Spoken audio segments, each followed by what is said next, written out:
आशा करता हूं आप सब बहुत अच्छे होंगे। मेरा नाम है सिद्धांत अग्निहोत्री। स्टडी ग्लोस पे आपका बहुत बहुत स्वागत है। कोई भारतीय ऐसा नहीं होगा जिसने रूह अफ़ज़ा ना पिया हो। हमारा तो बचपन ही रूह अफ़ज़ा, उस समय कोल्ड ड्रिंक तो थोड़ी महंगी लगती थी हम लोगों को, तो रूह अफ़ज़ा ही पीते थे। फ़ायदा भी बहुत करता था। एक तो दूध में रूह अफ़ज़ा डाल के, हर किसी में, कुल्फ़ी में रूह अफ़ज़ा डाल के, आज भी मिलता है भाई। तो रूह अफ़ज़ा जो है वो बहुत फ़ायदा करता है। हर्ब्स, फ्रूट्स, रोज़ से बना होता है और बहुत ही बढ़िया एक समर ड्रिंक है। मेहमान आते हैं, रूह अफ़ज़ा की बोतल खोलो भैया, पिलाओ सबको। लेकिन यहां पे हाई कोर्ट ने अमेज़न को यह बोला है कि सुनो, ये रूह अफ़ज़ा को हटा दो। क्यों बोला है हम आपको बताएंगे, लेकिन फिलहाल आप अपनी प्रिपरेशन से मन नहीं हटा पाएंगे अगर आप हमारा यूपीएससी का कोर्स लेते हैं। ये हमारा यूपीएससी का शानदार कोर्स जिसमें सब लाइव क्लासेस चल रही है, answer writing classes, history optional और पीएसआईआर ऑप्शनल के साथ आप इस कोर्स को अवेल कर सकते हो। और स्ट्रेस मैनेजमेंट का कोर्स भी हमने लॉन्च किया है, उसको भी आप अवेल कर सकते हैं। ओके, तो हुआ क्या है कि दिल्ली हाई कोर्ट ने अमेज़न से बोला है कि हटा दो, रूह अफ़ज़ा अपनी साइट से हटा दो। अमेज़न जो है वो एक इंटरमीडियरी है। अमेज़न एक इंटरमीडियरी है, मतलब कि जैसे मान लो अमेज़न, देखिए जितनी भी वेबसाइट से होती क्या है, ये एक ब्रोकर है। सेलर को बायर से मिलाती है। मुझे रूह अफ़ज़ा चाहिए, मैंने अमेज़न पे डाला, मैंने रूह अफ़ज़ा खरीद लिया, कुछ पैसा अमेज़न को चला गया। तो अमेज़न से ये बोला है हाई कोर्ट ने कि देखो बेटा, जब भी तुम कोई आइटम लिस्ट करते हो दिखाओगे ना कि वो कहां पे बना है, उसका ऑफिस कहां पे है। तो इस रूह अफ़ज़ा का क्यों नहीं दिखाया? क्योंकि ये पाकिस्तान का रूह अफ़ज़ा है। ये पाकिस्तान का रूह अफ़ज़ा तुमने अपनी साइट में लिस्ट किया हुआ है। अब दिक्कत ये है कि जो हमदर्द फाउंडेशन है, हमदर्द फाउंडेशन जो कि सालाना रूह अफ़ज़ा से भारत में 200 करोड़ का बिजनेस करती है, वो हमदर्द फाउंडेशन भारत की है, भारत में रूह अफ़ज़ा बनाती है। तो जब उन्होंने देखा कि अमेज़न पर रूह अफ़ज़ा बिक रहा है लेकिन वो हमारा नहीं, हमारे नाम से तो बिक रहा है लेकिन वो हमारा नहीं, वो पाकिस्तान का है, तो वो कोर्ट चले गए और कोर्ट में ये बोला है कि इस रूह अफ़ज़ा को, जो ई कॉमर्स प्लेटफॉर्म है, इस रूह अफ़ज़ा को हटा दे। तो वही दिल्ली हाई कोर्ट ने ये ऑर्डर दिया है। बड़ा केस है ये दोस्तों। तो देखिए, रूह अफ़ज़ा की अगर बात करते हैं तो जैसा कि मैंने बताया कि भाई ये बहुत ज्यादा पॉपुलर ड्रिंक है और ये 20th सेंचुरी में ऐसा बोला जाता है, इसको दिल्ली में बनाया गया था। अब कोर्ट ने यही बोला है कि देखिए, रूह अफ़ज़ा भारतीयों की रूह में बसा है। बिल्कुल सही बात है, ये एग्जैक्ट वर्ड्स तो नहीं है, लेकिन जो भारतीय हैं वो हर इसको कंज्यूम करते हैं। और यहां पे जो भी इस तरीके के प्रोडक्ट्स कंज्यूम किए जाते हैं, तो जो वेबसाइट इसको बेच रही है उसके बारे में जानकारी, एक एक चीज के बारे में जानकारी, जो हमारी FSSAI है उसके प्रोटोकॉल्स को वो फॉलो कर रही है कि नहीं, ये सब आपको बताना है। लेकिन सरप्राइज की बात यह है कि अमेज़न ने कुछ किया ही नहीं। इनमें से एक भी रूल को अमेज़न ने फॉलो नहीं किया। अब देखिए, यहां पे बात किसकी हो रही है? यहां पे बात हो रही है हमदर्द लेबोरेटरीज की, ठीक है, जो पाकिस्तान में है।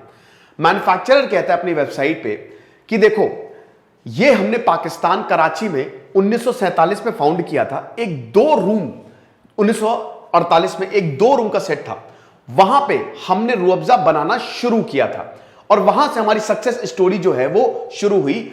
हकीम मोहम्मद साद बताते हैं। थोड़ा ओरिजिन हम देख लेते हैं कि रूह अफ़ज़ा एक्चुअली आया कहां से। It is very very important.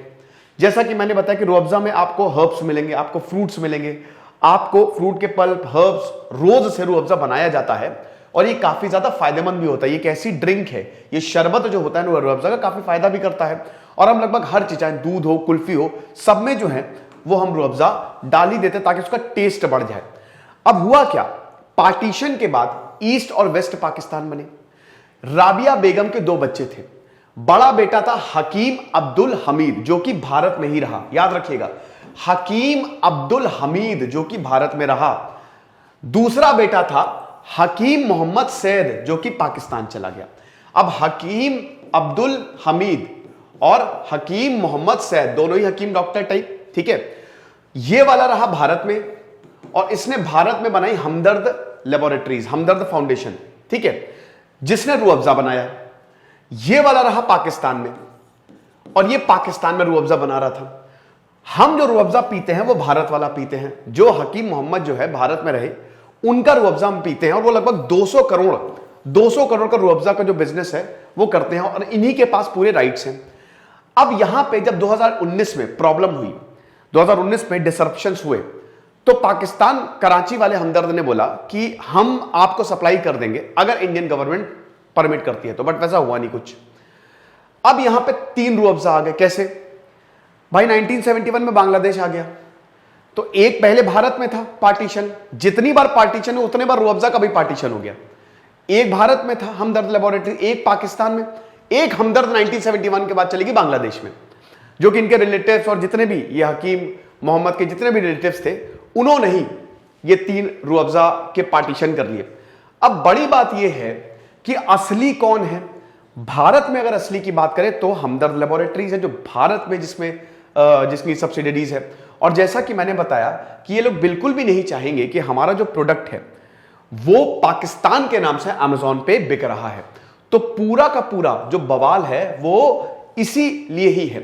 यहां पे लिस्टिंग के साथ यही इशू है कि कोर्ट ने बोला कि आपको ये बताना चाहिए, आप रूह अफ़ज़ा बेच रहे हो अमेज़न पे, लेकिन आप ये लिखो ना कि जो रूह अफ़ज़ा है ये कहां का है, इसका ऑफिस कहां है। आपने लिखा नहीं है तो कस्टमर कैसे पहचानेगा? आपने कोई डिटेल ही नहीं डाली है तो कस्टमर कैसे पहचानेगा ये भारत का ओरिजिनल? क्योंकि देखिए, जब एक प्रोडक्ट बन जाता है, वो कहते हैं ना रीबॉक नहीं तो रीबूक ही सही, वो तनु वेट्स मनु में नहीं डायलॉग है। तो जब कोई प्रोडक्ट बन जाता है ना तो उसकी कॉपीज बनने लगती हैं, ठीक है। तो भैया यहां वाला रूह अफ़ज़ा भारत का है, आपने कुछ डाला ही नहीं, तो एक कस्टमर के साथ बहुत दिक्कत कर दी है आपने। आप पाकिस्तान के हमदर्द का रूह अफ़ज़ा बेच रहे हो यहां के नाम से। और यही जो केस किया है हमदर्द इंडिया ने, वही बोला है कि आप इसको हटाओ। तो ये पारिवारिक झगड़ा है, आप समझ सकते हो। अब यहां पे यही बोला है कि आप जो है वो एफिडेविट जो है वो दायर करो और सारी डिटेल्स जो है जो भी आप बेच रहे हो उसको आप अपनी वेबसाइट पे डालो। तो ये पूरा का पूरा मैटर था। बहुत ही सिंपल वर्ड्स में मैंने आपको समझा दिया है रूह अफ़ज़ा का। तो रूह अफ़ज़ा तो भैया जैसा कि मैंने बताया मेरी फेवरेट ड्रिंक रही है। मुझे पता नहीं रूह अफ़ज़ा बहुत अच्छा नहीं लगता था, पता नहीं क्यों, आई डोंट नो।